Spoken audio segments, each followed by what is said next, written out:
Ladies and gents, Courtside Show 11, semi-state show. One of my favorites, that. And I love semi-state. I hate the fact that it's starting to get cold outside. One day we're watching the solar eclipse, just digging the sun. And now we're getting ready for winter. But we still got some hot action. I guess we got that to live with. Talk about possible snow this weekend. I know. I hate snow. All righty. Get us going, Big Rando. Yep. A little regional update from the weekend. We talked about Tinley and Hauser, and Hauser took care of them in straights. Well, Hauser's historic. Those guys always are in the hunt. Tinley is an up-and-coming school. I really do like them. And Maya Jones, great little middle hitter for him. Not little, but a great middle hitter for him. Really a high-energy institution, and they go down this time to a legacy school. Hauser's always good. Yep. The dream season we were talking about all year, we took them to the finals. Yep. They fell short of it. Hagerstown got swept this past weekend. Well, Covenant Christian was the team that came out of nowhere. We knew what Hagerstown had. Very, very well coached. Brian Dell, great coach. Very well set. As a good little setters there is in the state. Yep. And Covenant Christian kind of came up on the radar about middle way through the season via conversation with Brian Murray, and we started following them at that point, and all they did was win. They one loss on their season, but that team is going to be tough to deal with, and they're a great little team. A great run by Hagerstown, a program that continues to grow and continues to kind of create a new culture, which is critical. Not enough to get past a very, very gifted Covenant Christian squad. Yeah. A couple 2A schools, Alexandria CAI drops the first set, comes back once next three. That lose the first set, win the next three has happened a lot Yep. throughout this whole tournament. Good teams. The really, really strong team. I think Avon lost the first set and Yep. wins in four. Same thing, I think, with Providence. Providence, same thing. And so a lot of people have dumped the first and won the next three.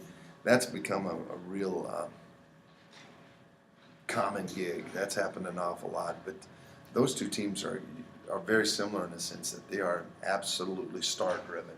Yeah. Alexandria, driven by Megan Miller, the Nebraska recruit, and Christian Academy recruited is led by Ali Stumler, the UK, University of Kentucky commit. That's two great teams, but like I said, first set, that's jitters, that's nerves, that's getting used to what's going on, that's seeing different speed, different competition. But at the end of the day, that's why they play best out of five. Yep. And then you got Brebeuf. Speaking of best out of five.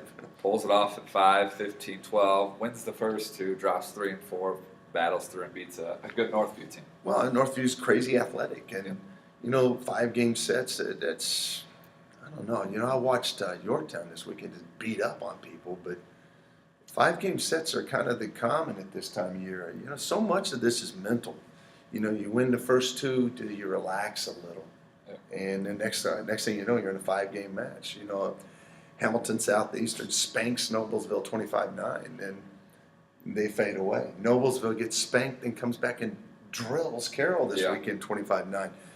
So the up and down, the psyche of this thing, like I've said all the way along, one of the real keys this time of year is having been there. Having a coach that's been there, having players that have been there, having fans that have been there. That is a real big issue, and that's why you're seeing a lot of vacillation in wins and losses. Teams losing first sets, teams losing and going 5 when they had it in the bag.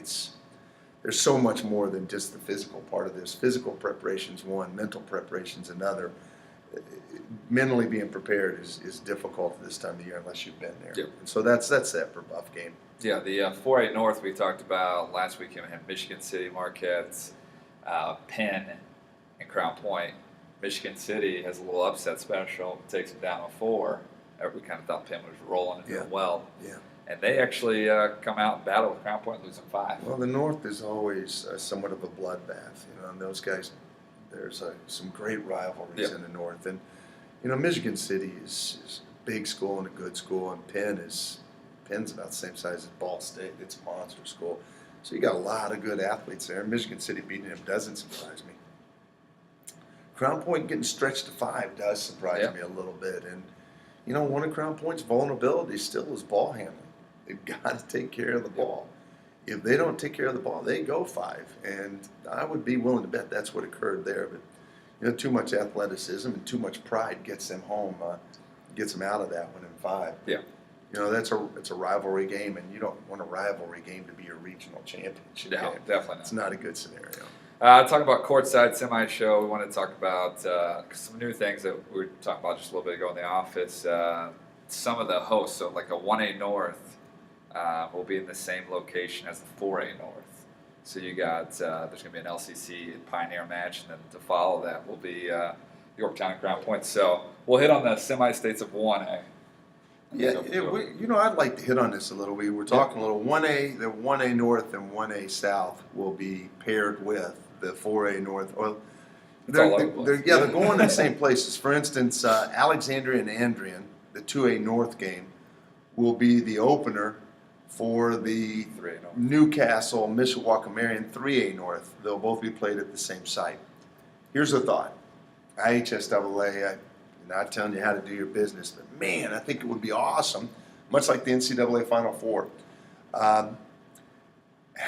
Pick 4 sites. If the state championship is in Muncie, leave it there.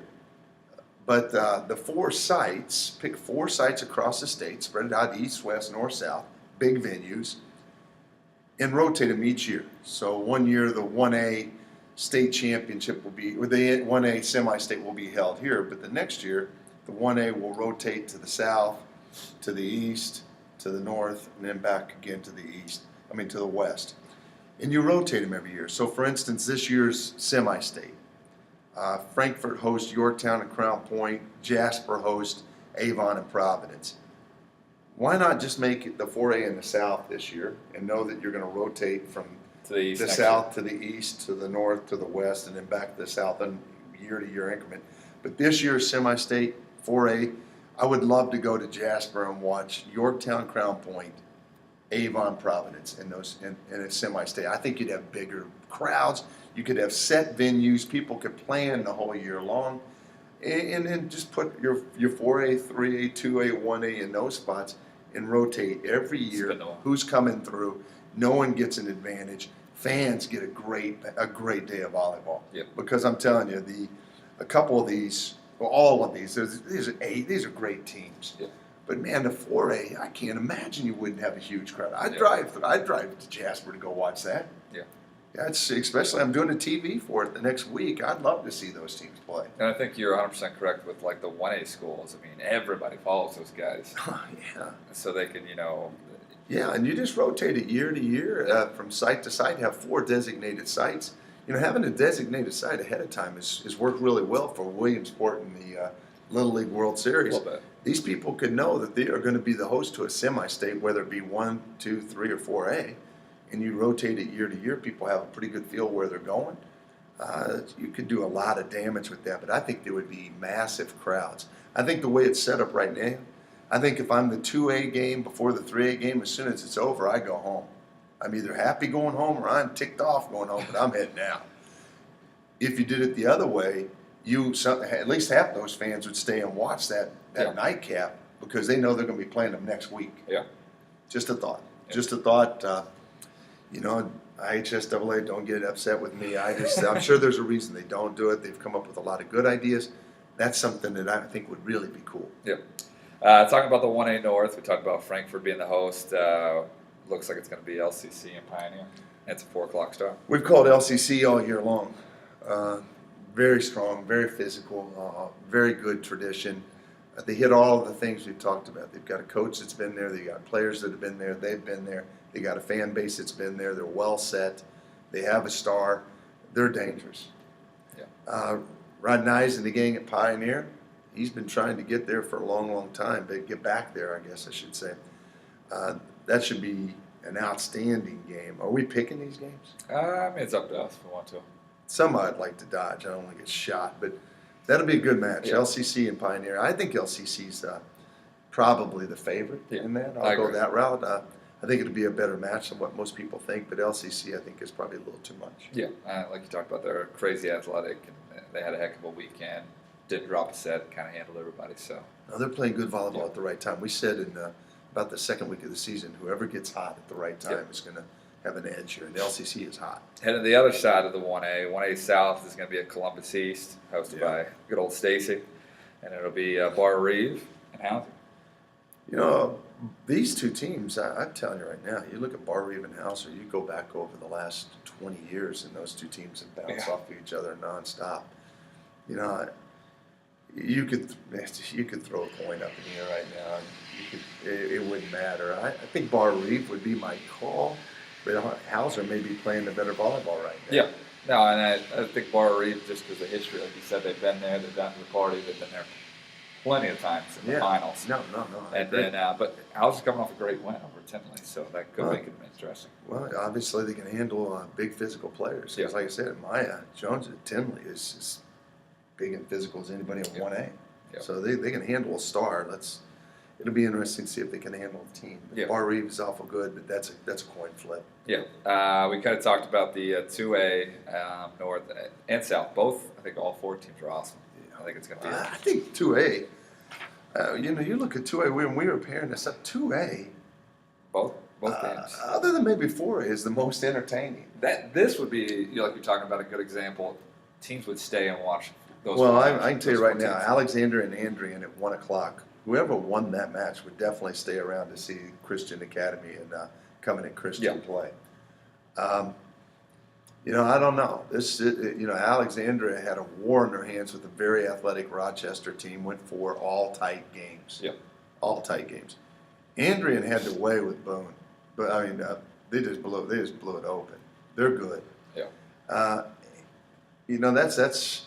I'll probably refrain from picking that one just because I have players involved in it. But I'm telling you right now, that's another one that's a flip. We called Andrian at the start of the season to be in the state championship, mainly because they were one of the top 6 to 8 teams in the state last year in 3A, and then they moved down. The thing about this is this is a star game. Miller is. However Miller goes, so goes Alexandria. If Miller has a big game at the net and behind the service line, when I say behind the service, she's going to get her digs, and she's going to pass balls. She'll be the best passer on the court. Yep. I'm telling you right now, the best back from the 10-foot line back. There's not going to be a better player playing in that gym than her. The key in that is, can she score from the service line? If Miller scores from the service line, I like their chances. If she does not, Andrea will out physical them at the net. Yep. I'm going with Fighting Megan Miller. It's hard to vote, hard to pick against her. All right, the 2A South, we just talked about it. You just kind of hit it on already. They're at the Jasper host. Yeah, well, Christian Academy did drop their first one and enrolled. Covenant, had 3 games and handled a very good Hagerstown team. We had CAI is our other 2A state champion at the start of the season. We picked them. Covenant has been kind of the become a fan favorite on the show. Yep. And all they've done is win, and that's going to be a war. That comes down to, can Stumler put enough people on her back and go? If you haven't had a chance to watch her play, it's really entertaining. She's as gifted off the court as she is on. She's just a beautiful kid. But, man, that's going to be a tough one for her. Yeah. Covenant Christian is loaded. I'm not so sure that I don't see Covenant knocking off Christian Academy. Yeah. I'm going with the showdown. Next week it'll be Miller versus Stumler. I tell you what, I'd love to see Miller versus game. Stumler in Worthing Arena would be fun. That's an awful lot of star power. But like you said, 2A, there's no losers. Nah, it's going to be great. There's no losers in that. That's 4 great teams. You couldn't get better volleyball. Yep. Unless it was at one place. Then it would be better volleyball. The second match at the Plymouth location, the 3A North, we got Newcastle and Mishawaka Marion. Wow. Well, everything I say, it's really interesting. I talk about it, having been there. There's only a handful of people in the state of Indiana that have been to more state championships than Anderson at Mishawaka. And his staff. And his staff. He's got the same people. His staff's been together for 400 years. Marion is historically been in Final Fours, final games. Marion, Anderson, the Anderson brothers for that matter, but there's been an Anderson seemingly in every state championship there's ever been.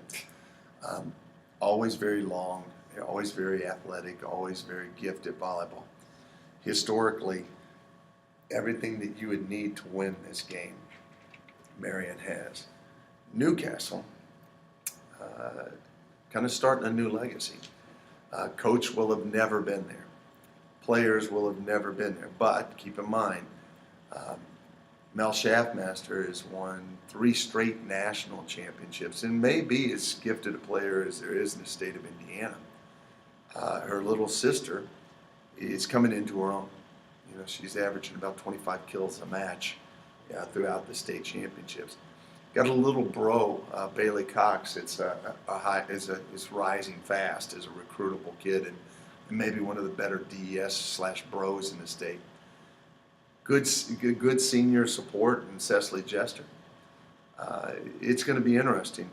You know, I really like the Newcastle team just because Schaffmaster and Schaffmaster are almost impossible to prepare for and even harder to match up with. Yeah. It's a brutal matchup. You know, if you're practicing to get ready for Newcastle, you're going to have to get 2 very gifted male players because because both those kids are 6'1", 6'2", 6'3". They're big, strong kids, and it's going to be hard to prepare for that. It's even harder to match your kids up on them. And they play in different positions. One's a setter, one's an outside hitter, but they run a 6-2 in certain rotations. You know, I like their ball handling. I like Newcastle over Marion in a really, really, really good game. Yeah. However that game starts, if Marion can jump them at the start, that'll change things. But right now I think Newcastle would be the team especially if they can punch Marion in the mouth first. Yeah, I agree with Bash Brothers. The Schaffmasters taking it home.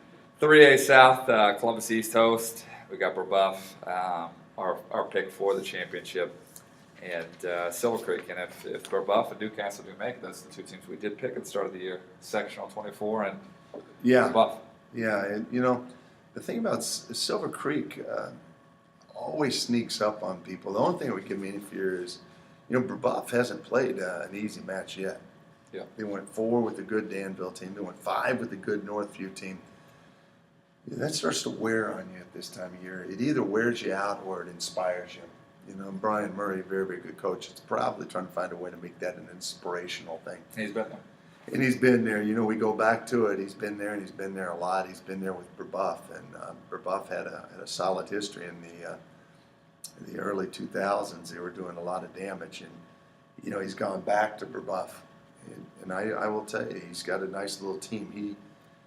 He told me 2 years ago he had this year marked as his year, where he's going to get there. And, I like Brebeuf over Silver Creek just because, Brian played Nostradamus and called this 2 years ago.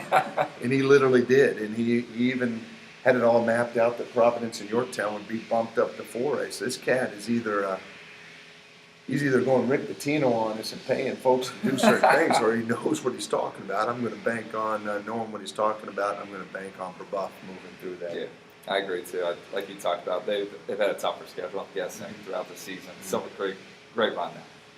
Yeah. Semi-state 4A, we got the North Frankfurt host. We got Yorktown and Crown Point. Man.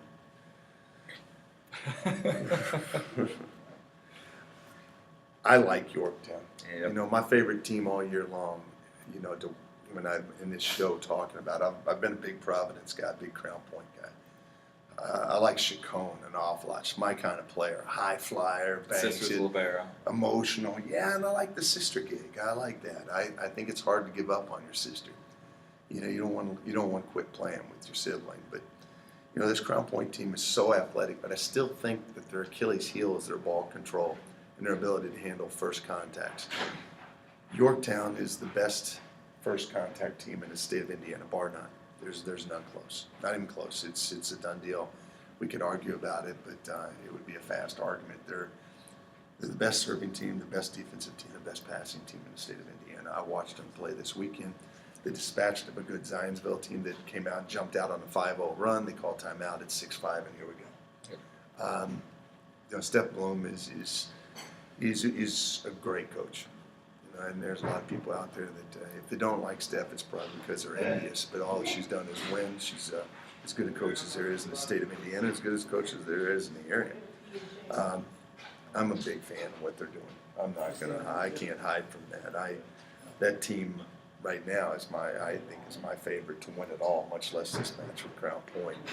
They're fast, they're aggressive, and when they're locked and loaded, they are dangerous. Searing on the right side has become quite a weapon. Yep. The kids that no one knows about are Watkins and Miller. Miller is a senior middle. Miller poked balls to the corner And all she's week. probably the smallest middle Yep. in 4A, and all she does is score.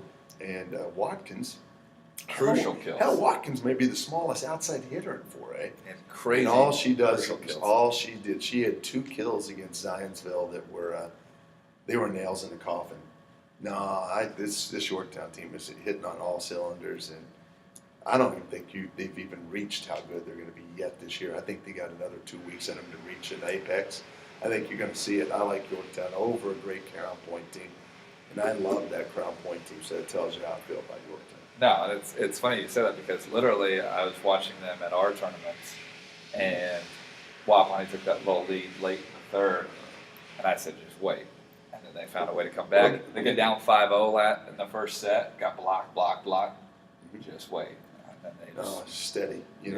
They're just steady, and it's like when you go to the dentist office, you get that little shot, and you don't feel anything, but over time it starts to do its job, and sooner or later you don't feel anything, and that's Yorktown. It's be patient because it's always coming. They're always on the edge, and I think that's the key. They're just too steady. Yep. And the other half, 4A South, Jasper host. This is your title fight of the South. Avon, Providence. We've been talking about it all year long. The other team we talked about in that 4A South was Center Grove, which they were in the Final Four. So Avon, Providence, here we are, 7 p.m. I tell you what, that Center Grove team is a great team. It's just, a little beat up. They still went forward with Providence, and in the second set was a war. I mean, that was the one that Center Grove got. But Center Grove just maybe a year away. It's a great setter, as good a setter as you're going to see in the state. Providence, it's got the Hornig sisters. They don't want to leave each other. You got a coach that darn well doesn't want to lose and knows how to win. Terry Perica. If I just went off about how great a coach Steph Loman is, I'd have to tie Terry right with that. She's beautiful. This is a tough one. Man, Avon, the closest thing you're going to get to a Division I lineup on the floor right now. They play D1 volleyball. Scotty McQueen's group with Johnson and Eastridge and Goins, and they're loaded. Man, I don't know. What do you think there, Biggs? I was back and forth. I thought Avon all year long. But the one thing that keeps coming back, Yorktown did it well this weekend against a huge Zionsville team. Mm-hmm. Providence is the team that is most like Yorktown when it comes to ball control and serving. They're Yorktown, Yes. but they're slower. Yes. Yorktown is the faster team. Yeah. They're much like Yorktown. I think it's going to be a 5-gamer, and I'm going Providence, Yorktown. You changed on me. Providence, you Yorktown, put down. and the final. He put down Avon over Providence, and he must have been just my little. This is a question mark. I was thinking so at the point. That's BS. That's BS. Oh man, I'm gonna go with coin flip on that one. That's. I think it's going to be a 5-gamer. I think it's going to be a heck of a game throughout. And it's just if it goes 5, I'm going to just let you stay with your gig here. I will go out of line and tell you if it goes 5, Providence wins. If it goes 5, I'm going to go with ball control and just legacy right now, and I go Providence if it goes 5. Otherwise, I'm going to stay. I'm just going to let that one go as your pick. You let me do the same thing earlier in this show, Yeah. and I tell you what, there's no losers. No. There's no losers and no right pick. I mean, anybody can beat anybody. This is as good as it gets. I think this weekend is really kind of more entertaining than what next weekend might be in a lot of ways. Yep. I think that we're gearing up and we're moving towards an incredible week. A week of volleyball preparation. We're looking at a weekend that's going to have a lot of excited folks. And I tell you, Worthing is going to be buzzing no matter who. Super Bowl week coming next week. It's phenomenal. And, I love the fact that we live in this state, and I love the fact that we got so many great high school programs and high school players and coaches and fans. We'll see how it rolls out. And until then, we'll see you guys next week.